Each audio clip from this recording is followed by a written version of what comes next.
So I don't know what happened to the last little clip of that video, but I only got 30 seconds of it. But this is the story of Minnie's near-death experience. So when Minnie was 4, she's 8 now, so 4 years ago, before I got Pip, I had been working with her practicing off-leash walking and recall training.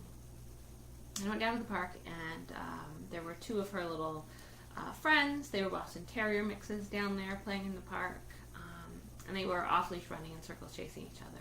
And there wasn't anybody else in the park. And so I thought it would be okay to let Minnie off-leash and let her join in playing, and it would be a great time for her to get some exercise. And so I let her off the leash, and she was running behind the 2 dogs, chasing them, barking at them, and trying to boss them around, telling them to cut it out, which is normal behavior for her. She likes things very, very calm, and if they're not calm, she will bark. And I just want to see if I can adjust this so you guys can see Minnie here, because this video is about her. I'll just push it back a little bit. Okay, and so she's off running in circles, chasing the dogs, and everything is great. And a black lab came down to the park, and so all of the dogs got back on leash. Nobody knew the black lab was new to the neighborhood. Very friendly, very sweet. And the 2 Boston Terrier mixes got back off leash with the black lab, and they were running and resuming the game, chasing each other. And I watched for a minute or so, and I thought, well, this looks good, and Minnie was getting along with that dog. I think this will be okay. And so I let Minnie off the leash, and she joined in the fun and was again resuming running behind everybody and barking at them and trying to tell them to stop. And that's when the black lab came running up behind her and accidentally trampled her, and she was just limp in the grass. And I went over and I picked her up, and she was floppy like a rag doll, and I held her in my arms like this, and she was just completely floppy, and her mouth was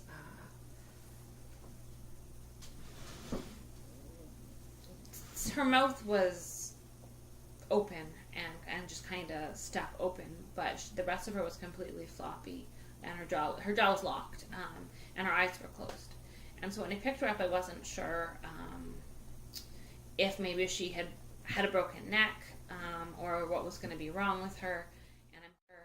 And I'm holding her, and I walk over to the dogs, my friends in the park, and the one person just says, okay, just give her a minute. And at that point I passed her to him, and I walked away, and I probably walked away for for about 30 seconds, and I remember thinking, Minnie's dying. I have to deal with this. Minnie's dying. And so I went back, walked back over. He passed Minnie back to me, and said that he looked in her mouth, and it didn't look like she was choking on her tongue. It didn't look like she had anything in her mouth that she was choking on, and there really wasn't a reason that he could tell that her jaw was locked or that she was unconscious. And so we're just standing there, and they say, okay, just give her a minute, because I'm trying to figure out, do I take her to the vet right now? And everyone's just like, just give her a minute. And so I'm standing there, and I'm holding her, and I could feel that her heart was beating, so I knew she was still alive. And a short while later, somebody says, okay, now you have to take her to the vet. And so I wasn't sure where the emergency vet was, and I didn't have my phone or my purse or any of my stuff on me. And so my one neighbor called the emergency vet, and they said, yeah, but just bring her right in. And then one of the friends was gonna come with me to take her to the vet. And before I went, I thought, I need to call somebody. If Minnie's dying, I need some support. So I called my dad, and all I could say was, Dad, I think Minnie's dying.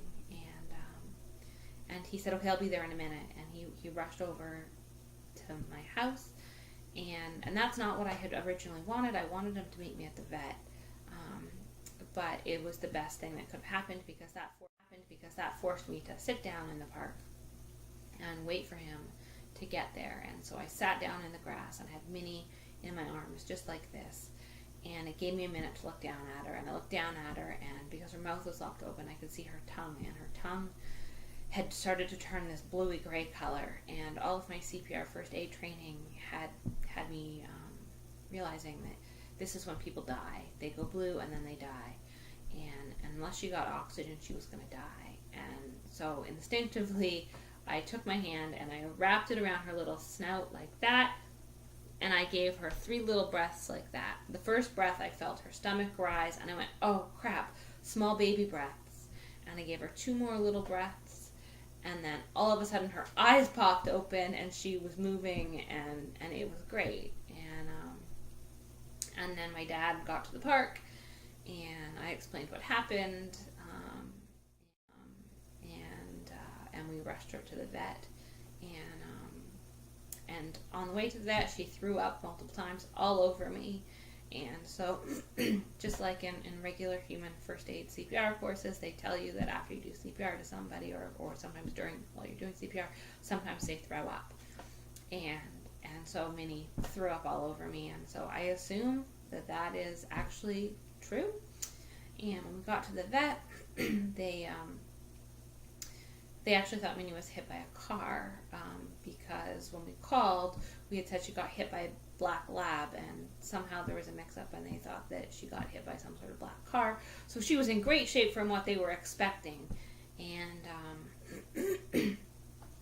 so they were a little confused, but they rushed her to the back, and they came and chatted with me and told me that they wanted to give her an x-ray, and they gave her a full body x-ray, and because she's so little, she just fit in one x-ray.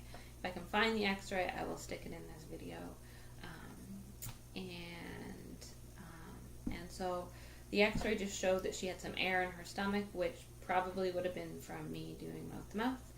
And they said she's just banged up. She's going to be sore for a couple days. They gave her some pain medication. They weren't able to tell me. I asked if she'd had a concussion. They weren't able to. They said they didn't think so. She didn't have any signs of a concussion or brain damage. And they weren't able to tell me why she was unconscious. But I brought her home, and she was all better. She was sore for a couple days and a little bit slow, but she healed up very nicely. And that is the story time of how Minnie almost died in her near-death experience. If you have any questions for her, you can just leave them below in the comments, and we'll try to answer them. And Minnie wants you to like and subscribe if you like this video, and if you want to hear about Pip's near-death experience. And I realize both of these stories totally seem like I'm making them up, but they are actually real-life stories. And that is all for today, and I hope you have a great day, and we'll see you next time. Bye!